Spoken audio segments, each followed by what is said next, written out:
सदियों तक अंतरिक्ष एक ऐसा एब्स्ट्रैक्ट कॉन्सेप्ट था जिसे धरती से देखा जा सकता था। हम तारों का नक्शा बना सकते थे, लेकिन हम अपनी एटमॉस्फेयर की घनी और सुरक्षित परत के नीचे फंसे हुए थे।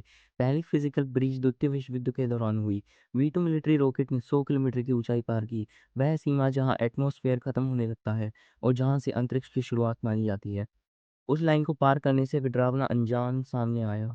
उस समय वैज्ञानिकों के पास इस बात का कोई डेटा नहीं था कि लॉन्च के दौरान लगने वाले भारी जी फोर्सेस और जीरो ग्रेविटी की उलझन भरी हालत में किसी वर्टिब्रेट का दिल धड़कता रहेगा या नहीं। इन खतरों को समझने के लिए स्पेस प्रोग्राम्स ने जानवरों का इस्तेमाल किया। 1957 में मॉस्को की एक आवारा कुतिया जिसका नाम लाइका था, उसे ऑर्बिट में भेजा गया, जिससे पहली बार यह डाटा मिला कि कोई जीव लंबे समय तक माइक्रोग्रेविटी वाले माहौल में कैसे रिएक्ट करता है। इन शुरुआती फ्लाइट्स ने साबित किया कि बायोलॉजिकल सिस्टम इस बदलाव को सह सकते हैं। आसमान अब कोई ऐसी छत नहीं रहा जिसे पार ना किया जा सके, वह अब एक फ्रंटियर बन चुका था। एक स्थायी मौजूदगी बनाने के लिए सिर्फ ऊंचाई तक पहुंचना काफी नहीं था।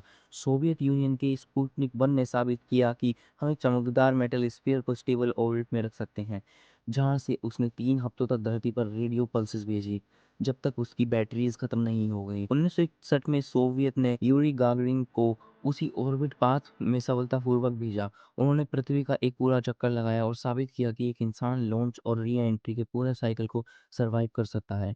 इंसानों की यह मौजूदगी तेजी से बढ़ी। 1963 में वेलेंटीना टेरेस्कोवा अंतरिक्ष में जाने वाली पहली महिला बनी। उन्होंने लगभग 3 दिनों तक चले एक सोलो मिशन में पृथ्वी के 48 चक्कर लगाए।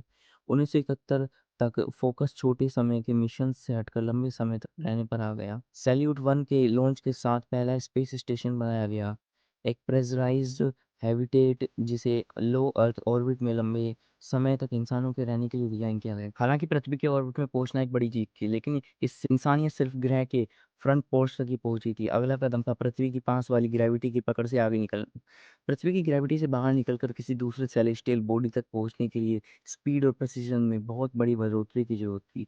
1969 में अपोलो 11 मिशन ने मानव इतिहास की सबसे दूर की फिजिकल अचीवमेंट हासिल की। मून पर उतरने के लिए नासा को क्रू को 2,38,000 माइल्स लंबे वैक्यूम के सफर में जिंदा रखना पड़ा, जो लाइफ सपोर्ट टेक्नोलॉजी की सबसे बड़ी सीमा थी। आज की मॉडर्न एक्सप्लोरेशन ने डीप स्पेस में इंसानों वाली फ्लाइट से काफ़ी हद तक दूरी बना ली है।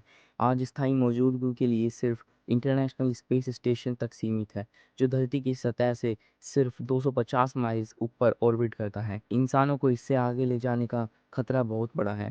1986 का चैलेंजर डिजास्टर, जो फ्यूल टैंक की एक खराब सील की वजह से हुआ था, इस बात का उदाहरण था कि हाई एनर्जी ट्रांसपोर्ट के दौरान इंसानी शरीर कितना नाजुक होता है, क्योंकि इंसानों को जिंदा रखने वाली सिस्टम्स भारी, जटिल और बहुत रिस्की है। इसलिए बाकी सोलर सिस्टम का नक्शा बनाने का काम रोबोटिक मिशंस को दे दिया गया।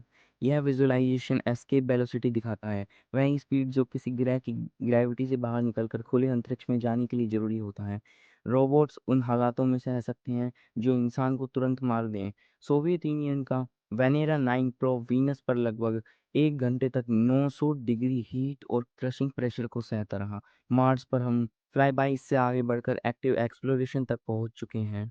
सोजर्नर रोवर मंगल की सतह पर काम करने वाला पहला रोबोटिक व्हीकल बना, जिसने एक एलियन दुनिया पर हमारे रिमोट हैंड्स की तरह काम किया। दूसरे प्रोब्स आउटर सोलर सिस्टम तक पहुंचे और उन्होंने गैस जाइंट सैटर्न के रिंग्स और डीप सिस्टम के आइसी मून्स की जानकारी दर्ज की। इन डिस्पोजेबल मशीन्स ने हमारी बायोलॉजिकल लिमिटेशंस से अरबों माइल्स आगे तक हमारे पूरे प्लानिटरी नेबरहुड का नक्शा तैयार कर दिया। आखिरकार दूरी एक नए स्तर तक पहुंच गई। 2012 में वोयेजर 1 इंसानों द्वारा बनाया गया पहला ऑब्जेक्ट बना जिसने सूर्य के प्रभाव वाले क्षेत्र को छोड़कर स्टार्स के बीच मौजूद इंटरस्टेलर स्पेस में प्रवेश किया। 6 बिलियन किलोमीटर दूर से वोयेजर ने अपना कैमरा वापस घर की तरफ घुमाया। उससे बनी इमेज, पेल ब्लू डॉट, पूरी पृथ्वी को सिर्फ माइक्रोस्कोपिक पिक्सल के रूप में दिखाती है। दूसरे स्टार्स तक फिजिकल ट्रैवल अभी मुमकिन नहीं है, इसलिए हम ऑब्जर्वेशन के जरिए एक्सप्लोरेशन करते हैं। हबल जैसे टेलीस्कोप एटमॉस्फेयर के ऊपर काम करते हैं ताकि अरबों लाइट ईयर्स दूर मौजूद गैलेक्सीज की रोशनी को देखा जा सके। पूरे ग्रह के टेलीस्कोप्स को सिंक्रोनाइज करके अब हम फिजिक्स की सीमा पर मौजूद घटनाओं को कैप्चर कर सकते हैं, जिसमें ब्लैक होल के इवेंट होराइजन की पहली डायरेक्ट इमेज भी शामिल है। हालांकि हमारे शरीर अभी भी ग्रेविटी के एक छोटे बबल में सीमित है, लेकिन हमारी मैकेनिकल सेंस ब्रह्मांड के यारों तक पहुंच चुकी है। अब हमारे पास यूनिवर्स का एक विशाल विजुअल मैप है, लेकिन हमारी असल फिजिकल मौजूदगी अभी भी बहुत छोटी है। नासा का आर्टेमिस प्रोग्राम अगले दशक के अंदर इंसानों को फिर से मून की सतह पर भेजने का लक्ष्य रखता है।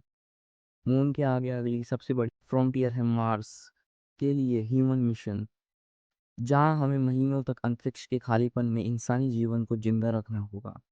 एक्सप्लोरेशन की यह टाइमलाइन लगातार तेज होती जा रही है।